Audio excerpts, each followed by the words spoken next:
5월 11일 화요일 삶의 기적을 일으키는 30분 예배를 시작하도록 하겠습니다. 하나님께서 오늘 우리에게 주신 말씀은 사무엘상 8장 9절에서 11절까지 말씀입니다. 이 말씀 제가 봉독하도록 하겠습니다. 그러므로 그들의 말을 듣되 너는 그들에게 엄히 경고하고 그들을 다스릴 왕의 제도를 가르치라. 사무엘이 왕을 요구하는 백성에게 여호와의 모든 말씀을 말하여 이르되 너희를 다스릴 왕의 제도는 이러하니라. 그가 너희 아들들을 데려다가 그의 병과 말을 어거하게 하리니 그들이 그 병과 앞에서 달릴 것이며. 아멘. 오늘도 이 시간 하나님께서 우리에게 주신 말씀을 듣기 전에 잠시 기도하는 시간 갖도록 하겠습니다. 하나님 아버지 감사합니다. 오늘도 저희들 사랑하셔서 저희를 사랑하신 하나님 만날 수 있는 이 예배의 자료로 인도하여 주시니 감사합니다. 아버지 하나님, 오늘도 이 시간 저희를 사랑하신 하나님 말씀하실 때 그 말씀을 통해서 늘 저희와 함께 하시고 저희의 삶을 지켜보시고 저희를 가장 좋은 길로 인도하신 그 하나님의 놀라우신 사랑을 다시 한번 기억하고 체험하고 믿게 하셔서 그 사랑을 믿음으로 담대하게 세상을 살아가는 저희가 될 수 있도록 은혜 베풀어 주옵소서. 예수님의 이름으로 감사하며 기도드리옵나이다. 아멘. 우리가 앞에서도 살펴봤듯이 이스라엘 장로들이 사무엘이 이제 나이가 들어서 늙었을 때 사무엘 앞에 나와서 자기들에게도 모든 나라와 같이 왕을 세워서 자신들을 다스리게 해줘라 라고 얘기합니다. 자신들을 다스릴 왕을 요구합니다. 그렇게 이스라엘 장로들이 자신들을 다스릴 왕을 세워달라고 요구할 때 그 이스라엘 장로들의 요구가 사무엘의 마음을 기쁘게 하지 못했습니다. 마음을 슬프게 했어요. 사무엘은 그렇게 마음의 슬픔을 가지고 무엇을 했는가? 하나님께서 우리에게 말씀해 주셨다시피 사무엘은 믿음의 사람이었기 때문에 그렇게 마음이 기쁘지 아니할 때에 하나님 아버지께 나아가서 기도합니다. 그렇게 사무엘이 기도할 때에 하나님께서 사무엘에게 말씀해 주십니다. 그래서 오늘 말씀에 보면 이제 하나님께서 그 사무엘에게 말씀하시고 사무엘에게 말씀하신 그 말씀을 사무엘이 이스라엘 장로들에게 전하는 그 내용이 나옵니다. 이 사무엘이 왕을 요구하는 이스라엘 장로들에게 하나님의 말씀을 전합니다. 하나님이 그들에게 이렇게 말씀하셨어요. 사무엘상 8장 11절부터 이르되 너희를 다스릴 왕의 제도는 이러하니라. 그가 너희 아들들을 데려다가 그의 병과 말을 어거하게 하리니 그들이 그 병과 앞에서 달릴 것이며. 이 말씀은 이 왕을 세우면 왕이 백성들의 자녀들을 데려다가 아들들을 데려다가 그 병과 말을 돌보게 하고 왕을 지키는 그 일들을 감당하게 할 것이다 라는 말씀입니다. 그러면서 계속해서 8장 12절 말씀합니다. 그가 또 너희 아들들을 천부장과 오십부장을 삼을 것이며 자기 밭을 갈게 하고 자기 추수를 하게 할 것이며 자기 무기의 병거의 장비도 만들게 할 것이며 왕을 위해서 이런저런 일들을 시킨다는 거예요. 계속해서 8장 13절 말씀합니다. 그가 또 너희의 딸들을 데려다가 향로 만드는 자와 요리하는 자와 떡 굽는 자로 삼을 것이며 아들뿐 아니라 딸들도 이 왕을 세우면 데려다가 이렇게 일을 시킨다는 겁니다. 8장 14절 계속해서 말씀합니다. 그가 또 너희 밭과 포도원과 감람원에서 제일 좋은 것을 가져다가 자기 신하들에게 줄 것이며 농사 지은 것들을 또 가져갈 거라는 거예요. 그러면서 15절에 이렇게 말씀합니다. 그가 또 너희의 곡식과 포도원 소산의 11조를 거두어 자기의 관리와 신하에게 줄 것이며 그가 또 너희의 노비와 가장 아름다운 소년과 나귀들을 끌어다가 자기 일을 시킬 것이며 너희의 양떼의 10분의 1을 거두어 가리니 너희가 그의 종이 될 것이라. 이 왕을 세워서 우리도 모든 나라와 같이 왕을 세워서 우리 이스라엘을 좀 강력하게 했으면 좋겠다라는 자신들의 생각을 가지고 이스라엘 장로들이 왕을 요구했는데 하나님께서는 사무엘 중에서 말씀하실 때 그렇게 너희 생각대로 세상의 모든 나라와 같이 왕을 세우면 세상의 모든 나라에 있는 그 왕과 같은 왕이 세워지면 그 왕으로 인해서 너희가 행복해지는 것이 아니라 왕이 너희를 종처럼 부려먹을 것이다 라고 말씀합니다. 이 왕을 세우면 왕으로 인해서 너희의 삶이 힘들어질 것이다. 고통스러워질 것이다. 너희 자녀들도 고통스러워질 것이다 라고 하나님은 분명히 말씀합니다. 그리고 하나님은 계속해서 말씀합니다. 8장 18절 말씀. 그날에 너희는 너희가 택한 왕으로 말미암아 부르짖 때 그날에 여호와께서 너희에게 응답하지 아니하시리라 하니. 너희가 세상 다른 나라들처럼 그런 왕을 달라고 했기 때문에 왕을 줄 텐데 그 왕으로 인해서 너희가 고통스러워서 하나님께 기도해도 하나님이 응답하시지 않는다라고 하나님은 말씀하십니다. 하나님은 분명히 사무엘을 통해서 말씀하십니다. 너희 요구대로 내가 왕을 줄 것이다. 근데 그 왕이 너희를 행복하게 만드는 것이 아니라 왕으로 인해서 너희가 너무나 힘들고 고통스러울 것이다. 나에게 부르짖을 만큼 고통스러울 것이다. 그러나 그날에 나에게 부르짖어도 내가 응답하지 않을 것이다 라고 하나님이 분명하게 말씀하세요. 이렇게 하나님이 분명하게 너무나 강력하게 말씀하시는데 이 말씀을 들은 이스라엘 장로들의 반응이 어떠한가? 성경은 계속해서 이렇게 말씀합니다. 사무엘상 8장 19절부터 20절 말씀. 백성이 사무엘의 말 듣기를 거절하여. 사무엘이 하나님의 말씀을 전하는데 듣기 싫어한다는 거예요. 필요 없다는 겁니다. 계속해서 말씀합니다. 아니로소이다. 우리도 우리 왕이 있어야 하니.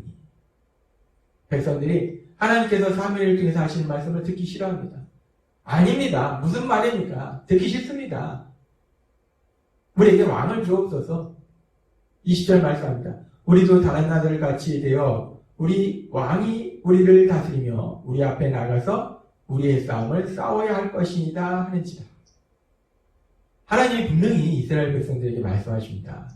너희가 원하는 세상의 다른 나라 같은 그런 왕을 세우면 그 왕은 너희를 종처럼 부려먹고 너희가 힘들어질 것이다. 그래서 나에게 부르짖어도 내가 기도 응답을 해주지 않을 것이다 라고 분명히 말씀하시는데 그럼에도 불구하고 이스라엘 백성은 하나님의 말씀을 듣지 않습니다. 아니로소이다. 아닙니다. 듣기 싫습니다. 장로들이 하나님의 말씀을 듣지 않습니다. 이미 그들의 마음속에는 왕을 요구하는 왕이 있어야겠다는 생각으로 가득한 겁니다. 그래서 하나님의 말씀을 듣지 않아요. 하나님께서는 야고보서 1장 14절의 말씀을 통해서 우리에게 이렇게 말씀합니다. 오직 각 사람이 시험을 받는 것은 자기 욕심에 끌려 미혹됨이니. 사람이 자기 욕심에 끌려서 미혹된다라고 말씀합니다. 여기서 욕심이라는 것은 무엇인가? 욕심이라는 것은 결국 자신의 생각인데 하나님의 뜻과는 다른 내가 무엇인가를 꼭 해야겠다라고 고집부리는 것. 내가 무엇인가를 꼭 가져야겠다라고 고집부리는 것. 그것이 하나님의 뜻과는 전혀 다른 자신의 생각. 그것이 욕심이라는 거예요.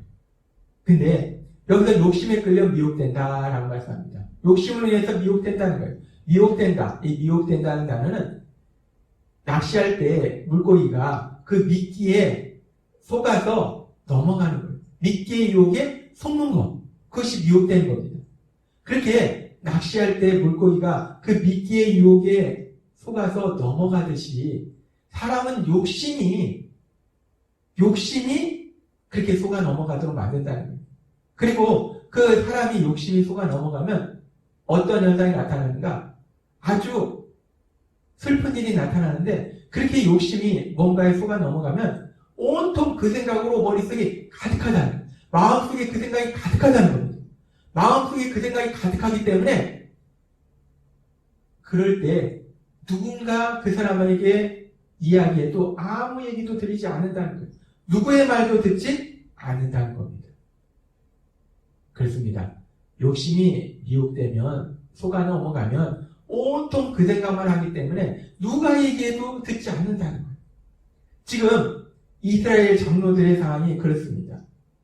이스라엘 장로들의 마음속에 주변의 국가들 보니까 왕이 있어서 왕이 나라를 굳건하게 하더라. 우리도 왕이 있었으면 좋겠다. 우리도 왕이 있었으면 좋겠다. 우리도 왕을 세워달라. 그 왕이 있었으면 좋겠다는 그 욕심으로 그것이 하나님의 뜻이 아닌데 그들의 왕이 누구인가? 모든 것을 할 수 있는 전능하신 하나님, 전능하신 하나님이 그들의 왕이심에도 불구하고 그 하나님 말고 다른 나라들처럼 사람이 왕이 됐으면 좋겠다라고 그 욕심이 가득하니까 하나님께서 사무엘을 통해서 분명히 말씀하신 그 말씀을 듣지 않더라는 겁니다. 그리고 그렇게 욕심이 미혹되면 결국 어떻게 되는가? 하나님께서는 야고보서 1장 15절에서 계속해서 말씀합니다. 욕심이 잉태한 즉 죄를 낳고 죄가 장성한 즉 사망을 낳느니라. 결국 욕심은 사망을 낳게 된다는 거예요.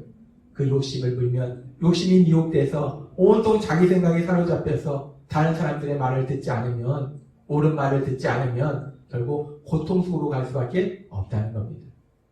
그렇게 이스라엘 백성들이 결국 고통 속으로 갈 수밖에 없다는 거예요. 이스라엘 장로들이 그들의 마음속에 욕심이 가득하니까, 세상의 다른 나라들처럼 왕이 있어야겠다는 그 욕심이 가득하니까 하나님의 말씀을 듣지 않습니다. 누구의 말도 들리지 않아요. 근데 이렇게 욕심이 가득해서 누구의 말도 듣지 않는 이런 모습, 특별히 하나님의 말씀을 듣지 않는 그런 모습은 이 사무엘상에 나오는 이스라엘 장로들뿐만 아니라 2000년 전 하나님신 예수님께서 이 땅에 오셨을 때도 사람들의 모습은 비슷했습니다. 그래서 예수님께서는 이렇게 말씀하세요. 마태복음 13장 14절 말씀. 마태복음 13장 14절과 15절 말씀. 이사야의 예언이 그들에게 이루었으니 일렀으되 너희가 듣기는 들어도 깨닫지 못할 것이요 보기는 보아도 알지 못하리라. 이 백성들의 마음이 완악하여져서 그 귀는 듣기에 둔하고 눈은 감았으니 라고 말씀합니다. 이 백성들의 마음이 완악하여져서 강팍해져서, 왜 강팍해졌는가? 욕심으로 가득해지니까, 온통 자신의 생각으로 가득하니까 듣기에 둔하다, 안 듣는다는 겁니다. 2000년 전 하나님 예수님께서 이 땅에 오셔서 진리를 선포하시는데 그들의 행복을 위해서 하나님인 주인 예수님께서 진리를 말씀하시는데 그들이 안 듣는다는 거예요. 그렇습니다. 아담과 하와의 범죄에 의해 타락한 인간은 우리가 모두 다 원죄가 있어요. 죄를 지으려는 성향이 있습니다. 우리 안에 욕심이 있고 그 욕심이 쉽게 미혹돼서 온통 자기 생각으로 살려고 합니다. 그렇기 때문에 우리는 본질적으로 우리는 가만 놔두면 듣지 않는다는 거예요. 특별히 하나님 말씀을 듣지 않습니다. 우리의 행복을 위해서 주시는 그 하나님의 말씀을 듣지 않는 거예요.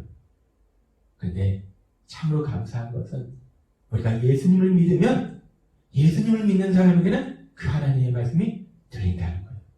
그래서 예수님께서는 예수님을 믿는 제자들에게 그리고 우리들에게 이렇게 말씀하십니다. 마태복음 13장 16절과 17절 말씀. 그러나 너희 눈은 봄으로 너희 귀는 들음으로 복이 있도다. 그러나 너희 눈은 봄으로 너희 귀는 들음으로 복이 있도다. 예수님을 믿을 때 우리가 들린다는 거예요. 하나님의 진리의 말씀이 들린다는 겁니다. 그러면서 계속 말씀합니다. 내가 진실로 너희에게 이르노니 많은 선지자와 의인이 너희가 보는 것을 보고자 해도 보지 못하였고 너희가 듣는 것을 듣고자 해도 듣지 못하였느니라 라고 말씀합니다. 욕심이 미혹되어서 절대로 하나님의 말씀을 듣지 못하던 죄인이었던 우리들이, 죄인이었던 제자들이 예수님이 오시고 예수님을 믿으니까 그 진리의 말씀이 들리더라는 거예요. 그 말씀을 들을 수 있는 복을 누리더라는 겁니다. 들을 수 있는 것이 복이라는 겁니다. 예수님께서 십자가의 죽으심을 앞두시고 제자들에게 그리고 예수님을 믿는 우리들에게 이렇게 말씀하십니다. 요한복음 14장 16절에서 17절 말씀. 내가 아버지께 구하겠으니 그가 또 다른 보혜사를 너희에게 주사 영원토록 너희와 함께 있게 하리니 그는 진리의 영이라 세상은 능히 그를 받지 못하나니 이는 그를 보지도 못하고 알지도 못함이라. 그러나 너희는 그를 아나니 그는 너희와 함께 거하시며 또 너희 속에 계시겠습니다.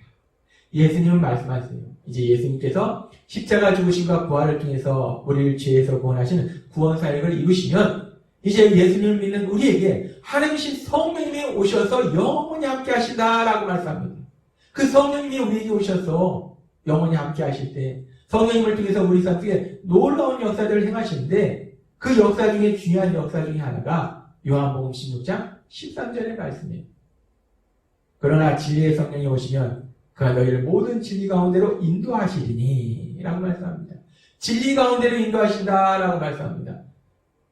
진리이신 예수님께로 인도하고 진리이신 하나님의 말씀으로 인도한다는 거예요. 우리가 예수님 믿을 때 우리 안에 계신 성령님이 우리를 진리로 인도하신다는 말씀은 우리에게 하나님의 말씀으로 인도하신다는 거예요. 우리가 하나님의 말씀을 들을 수 있도록 역사해 주신다는 겁니다. 얼마나 감사합니까?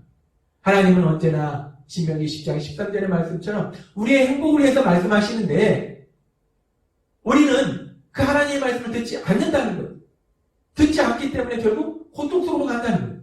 그런데 우리가 예수님을 믿으면 이제 우리 안에 계신 성령님이 우리를 진리로 인도하시기 때문에 우리를 하나님의 말씀으로 인도하시기 때문에 우리에게 그 하나님의 말씀을 들을 수 있는 복을 주신다는 겁니다.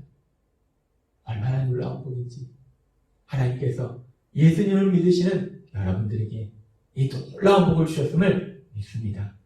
여러분 안에 계신 성령님이 날마다의 삶 속에 여러분을 사랑하셔서 여러분의 행복을 위해서 말씀하신 그 하나님의 말씀, 그 하나님의 말씀을 들을 수 있도록 역사하고 계심을 믿습니다. 날마다의 삶 속에 여러분과 함께 하시는 성령님의 인도하심으로 여러분의 행복을 위해서 말씀하시는 하나님의 말씀, 그 하나님의 말씀을 들을 수 있는 복을 누리시는 여러분이 되시길 주님의 이름으로 축원합니다. 기도하겠습니다. 하나님 아버지 감사합니다. 오늘도 주신 말씀처럼 우리는 모두 원죄가 있는 죄인이라서 우리 욕심이 미혹되어서 사망을 향하여 고통을 향하여 갈 수밖에 없는데 하나님 말씀을 듣지 않는데 이제 우리가 예수님을 믿으면 성령 하나님 우리 안에 오셔서 우리 안에서 역사하실 때 우리를 진리 가운데로 하나님의 말씀으로 인도하셔서 우리가 하나님의 말씀을 들을 수 있는 복을 누릴 수 있도록 인도하여 주시니 감사합니다. 날마다의 삶 속에 그렇게 우리를 사랑하셔서 우리의 행복을 위해서 말씀하신 그 하나님의 말씀, 그 하나님의 말씀을 들을 수 있는 복을 누리는 저희 모두가 될 수 있도록 은혜 베풀어 주옵소서. 예수님의 이름으로 감사하며 기도드리옵나이다. 아멘. 이 시간도 하나님께서 우리에게 주신 말씀을 묵상하면서 조용히 기도하는 시간 갖도록 하겠습니다.